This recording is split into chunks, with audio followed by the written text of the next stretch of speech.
नमस्कार, आप देख रहे हैं A1 टीवी और आपके साथ मैं हूं दीपक व्यास। नजर डालते हैं इस वक्त की सुर्खियों पर। धामी कैबिनेट की बैठक, कई अहम फैसले। जोशीमठ से विस्थापित हर परिवार के 2 लोगों को मिलेगा मनरेगा में काम। तो सरकार की नई टिहरी की तर्ज पर नया जोशीमठ बसाने की कवायद।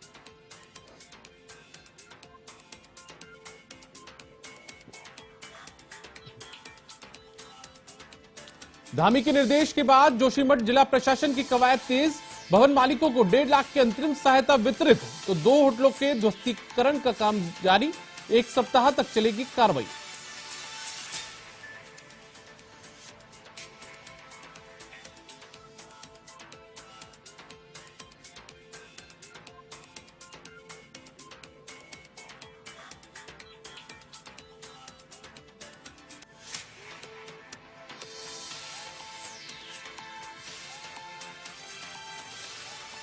लेखपाल परीक्षा के पेपर लीक मामले में एसटीएफ की कार्रवाई। 5 लोगों को किया गिरफ्तार। 22,50,000 रुपए अभियुक्त से बरामद। धामी बोले, युवाओं के भविष्य से खिलवाड़ नहीं किया जाएगा बर्दाश्त।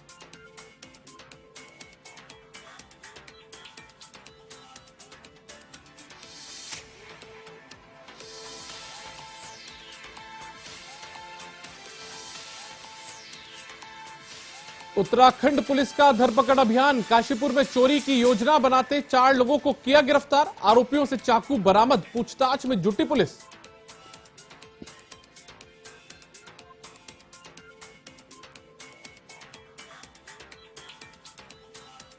कोटद्वार के शिवपुर में गुलदार की मौत। घटना के बाद वन विभाग में मचा हड़कंप। शव का कराया गया पोस्टमार्टम। मौत के कारणों का भी नहीं लगा पता।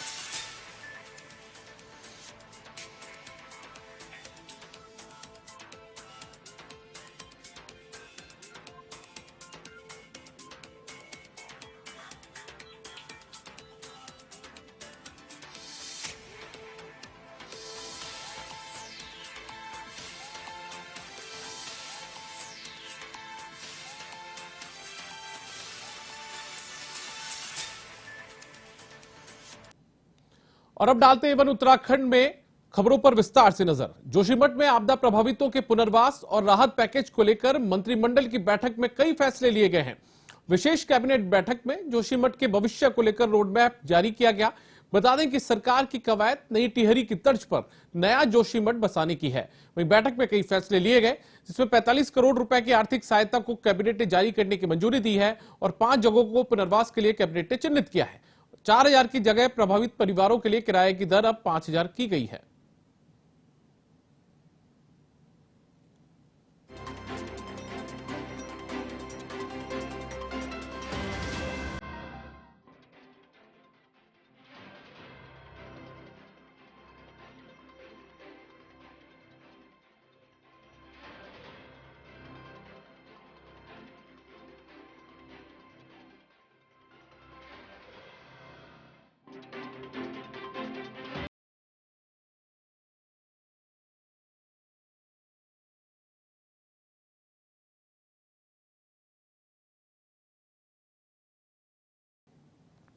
अब इसमें ये इसको नेचुरल डिजास्टर ही कहेंगे क्योंकि ये सदियों पुरानी जो अभी तक जो हमारे पास रिपोर्ट आई है कि ये एक लैंडस्लाइड का मास है जिसमें जोशीमठ के नीचे जो रॉक हार्ड रॉक होती है वो नहीं है, इसलिए ऊपर जो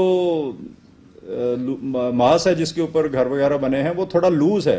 अगर हार्ड रॉक होती, जिन शहरों में हार्ड रॉक के ऊपर जो बसे हुए हैं शहर, वहां ये समस्या नहीं है, तो इसलिए ये थोड़ा थोड़ा नीचे, जैसे 1976 में थोड़ा सा रिपोर्ट आई थी कि वो समय भी खिसका था, तो इसको नेचुरल डिजास्टर ही कहेंगे। पानी इतना आ रहा है वो तो नेचर का ही है, कहाँ से आ रहा है, तो इसलिए सारे इंस्टीट्यूट लगे हुए हैं कि इसका कारण पता करें ताकि उसका इलाज किया जा सके।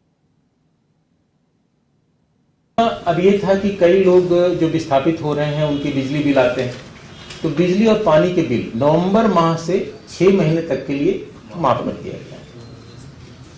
इसके अलावा कई जगह से डिमांड आई कि हमारे बैंक के लोन है वो हम दिक्कत होगी, तो उसके लिए जो कोऑपरेटिव बैंक से लोन लिया है उसको राज्य सरकार ने 1 साल के लिए मोरेटोरियम लगा दिया, उसको रोक दिया गया और लोन को रिस्ट्रक्चर करने के उसमें निर्देश जारी किए जाएंगे। और 2 जो कमर्शियल बैंक चाहे प्राइवेट हो चाहे शेड्यूल्ड नेशनलाइज्ड हो, उसके लिए भारत सरकार को लिखा जाएगा।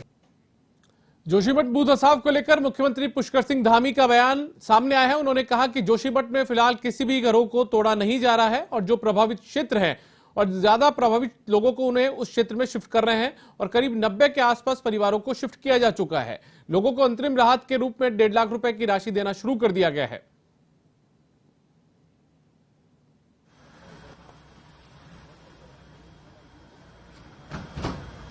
चूँकि जो प्रभावित क्षेत्र है और जो ज़्यादा प्रभावित लोग हैं उन सभी को उस क्षेत्र से शिफ्ट कर रहे हैं और शिफ्ट किया गया है। लगभग 90 के आसपास परिवार होंगे जिनको शिफ्ट किया जा चुका है अभी तक, और जहाँ जहाँ भी लग रहा है कि उनको शिफ्ट करने की आवश्यकता उनको शिफ्ट किया जा रहा है। और फौरी तौर पर अंतरिम राहत के रूप में 1.5 लाख रुपए की धनराशि देना वहाँ पर प्रारंभ कर दिया है। कल से ही प्रारंभ हो गई है और अभी किसी के मकानों को तोड़ा नहीं जा रहा है। आवश्यकता पड़ने पर उनको खाली करवाया जा रहा है। वहाँ पर सर्वे करने वाली टीम काम कर रही है। बाकी जनजीवन वहाँ का सामान्य है, 60% से ज़्यादा चीज़ें सामान्य रूप से चल रही हैं।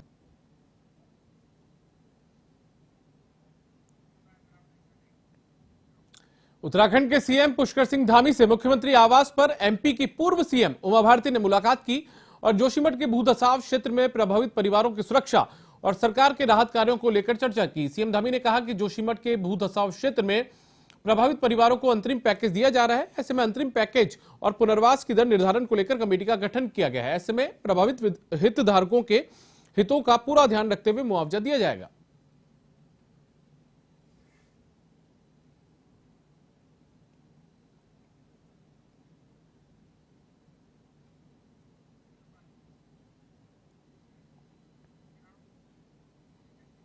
जोशीमठ जिला प्रशासन ने भू धसाव से प्रभावित भवन मालिकों को 1.5 लाख की अंतरिम सहायता धनराशि का वितरण शुरू कर दिया है।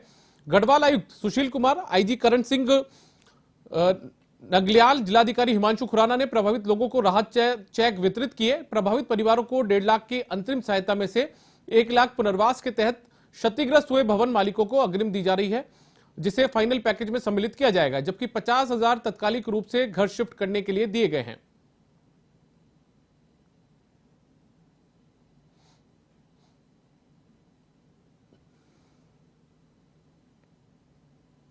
थोड़ा जमीन कहाँ और कहीं है।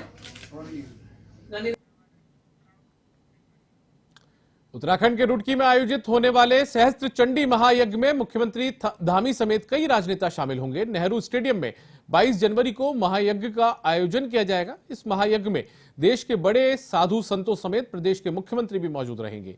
इसी को लेकर आदर्श नगर के वेंकट हॉल में कार्यक्रम की तैयारियों को लेकर प्रेस कॉन्फ्रेंस हुई। कार्यक्रम संयोजक ने बताया कि रुड़की नगर में पहली बार सहस्त्र चंडी महायज्ञ और श्री भागवत कथा का आयोजन किया जा रहा है। आचार्य राजकुमार कौशिक ने बताया कि 13 जनवरी को भूमि पूजन होगा, जबकि 22 जनवरी को नगर में शोभा यात्रा के साथ कार्यक्रम शुरू होंगे।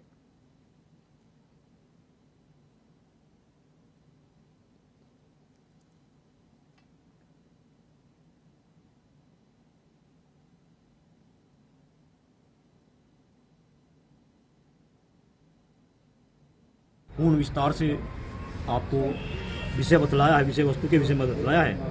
उसी में हम ये नहीं कि मात्र रुड़की ही, हम तो चाहेंगे कि पूरा प्रदेश, पूरा देश इसमें सम्मिलित हो और इस यज्ञ में सम्मिलित होकर के अपने पावन सानिध्य को प्रदान करते हुए पुण्य आयोजन को सफल करें।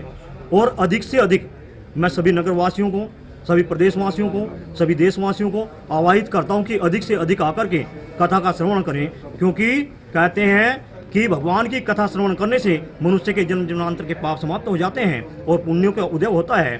और इसी के विषय में, इस संबंध में मैं पूरे नगरवासियों को आह्वाहित करता हूं।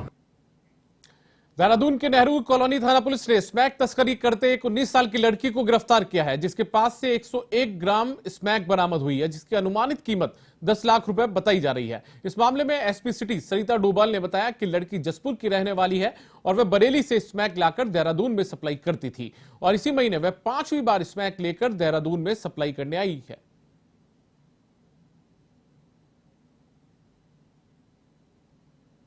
ये इसके पास से लगभग 101 ग्राम स्मैक जो है वो बरामद हुई है। ग्राम स्मैक जो है बरामद हुई है, जिसकी कीमत लगभग 10 लाख रुपए है। पूछताछ में ये प्रकाश में आया है कि लड़की जसपुर की रहने वाली है और यहाँ पर एक व्यक्ति शाहरुख के साथ मिल करके यहाँ बरेली से नशा लेकर के और यहाँ पर जो है सप्लाई इसके द्वारा किया जाता था। सूचना मिलने पर कल इसको आईएसबीटी चौक से टीम द्वारा जो है गिरफ्तार किया गया। बहुचर्चित अंकिता भंडारी हत्याकांड में मुख्य आरोपी पुलकित आर्य और उसके दो साथियों के नार्को और पॉलीग्राफ टेस्ट की कोर्ट ने अनुमति दे दी है, जबकि उसके दो साथियों के नार्को टेस्ट की अनुमति नहीं मिल पाई है। एसआईटी की तरफ से नार्को टेस्ट के लिए एप्लीकेशन दी गई है, जिसे कोर्ट की ओर से सीएसएफएल को भेजा जाएगा। इसके बाद अंकिता हत्याकांड के मुख्य आरोपी पुलकित आर्य का दिल्ली में नार्को और पॉलीग्राफ टेस्ट किया जाएगा। ADG law and order doctor V Murugesan का कहना है कि अंकिता हत्याकांड मामले में जांच अभी जारी है। ऐसे में पुलकित आर्य का नार्को टेस्ट इस केस को नई दिशा दे सकता है।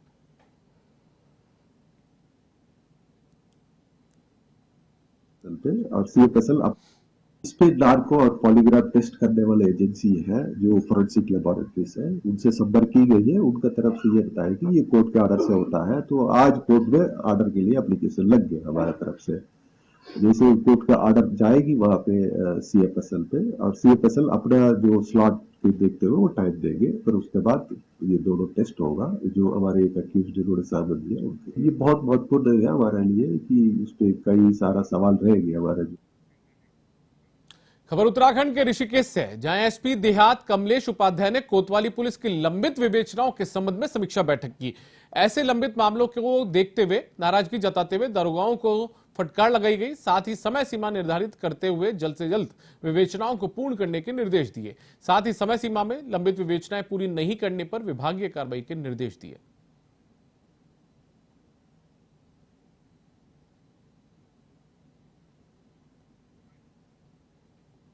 नहीं, ऐसा क्योंकि हमारा अभियान चल रहा है, एसएसपी महोदय द्वारा एक अभियान चलाया जा रहा है और ये मुख्यालय का अभियान है। बेसिकली इसमें इनामी अपराधियों की धरपकड़ के लिए, वांछित अभियुक्तों के लिए और साथ में एनडीपीएस पे ज़्यादा कार्रवाई, गैंगस्टर में कार्रवाई, इन सब के लिए उसी की आज समीक्षा बैठक रखी गई थी कोतवाली ऋषिकेश की।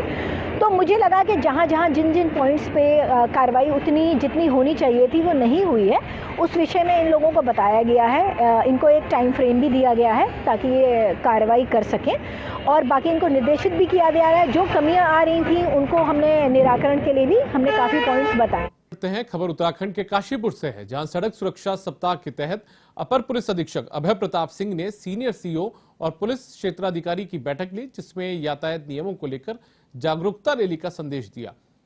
साथ ही दुपहिया वाहनों पर हेलमेट लगाने और वाहनों की चेकिंग अभियान को लेकर संदेश दिया। ऐसे में जागरूकता रैली निकालकर लोगों को जागरूक किया गया।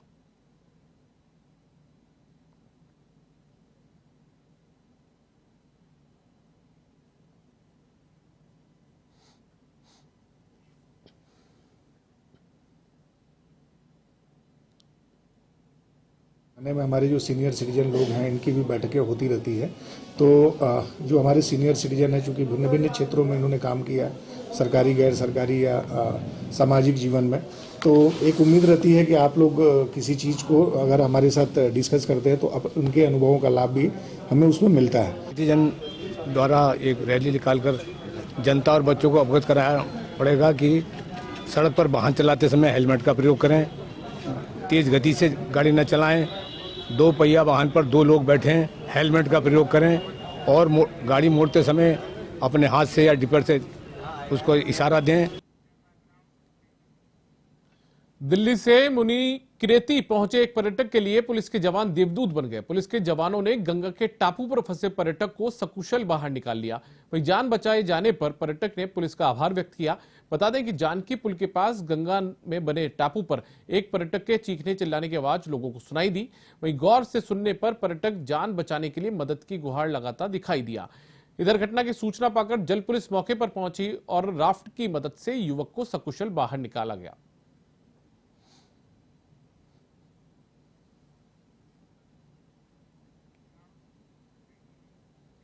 खबर उत्तराखंड के कोटद्वार से है, जहां शिवपुर क्षेत्र में 2 वर्षीय गुलदार की मौत होने के बाद वन विभाग में हड़कंप मच गया। कोटद्वार रेंजर अजय ध्यानी ने बताया कि कोटद्वार रेंज से 1 किलोमीटर दूर ग्रामीणों के खेत में गुलदार का शव पड़े होने की सूचना मिली। ऐसे में वन विभाग की टीम ने मौके पर पहुंचकर शव को कब्जे में लिया, जिसके बाद मेडिकल टीम से शव का पोस्टमार्टम करवाया ताकि रिपोर्ट के बाद मौत के कारणों का स्पष्ट पता चल सके।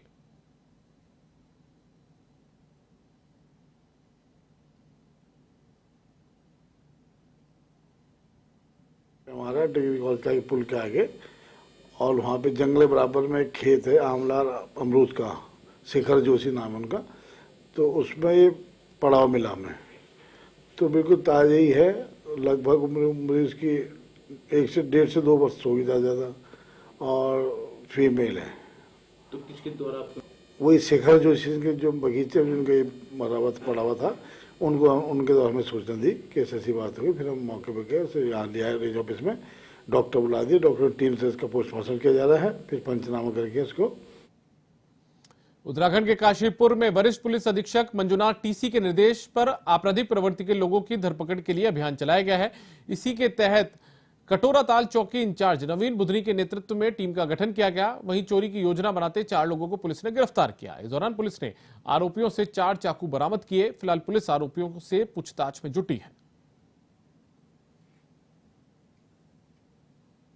कटोराताल चौकी इंचार्ज के द्वारा चेकिंग के दौरान कुछ 4 संदिग्ध युवक पाए गए थे, जिनके पास कुछ अवैध चाकू थे और उसके अलावा इनके द्वारा कुछ चोरी की योजना भी बनाने का प्रयास किया जा रहा था। और इनसे जब पूछताछ की गई, इनकी आईडी मांगी गई, तो ये कुछ भी वैलिड चीज़ दिखा नहीं पाए। इसके बाद चौकी इंचार्ज ने इनको तत्काल मौके पर अरेस्ट किया है और इनको माननीय न्यायालय के समक्ष पेश किया जा रहा है। और A1 उत्तराखंड में फिलहाल इतना ही। देश दुनिया की तमाम खबरों के लिए आप देखते रहिए A1 टीवी। नमस्कार।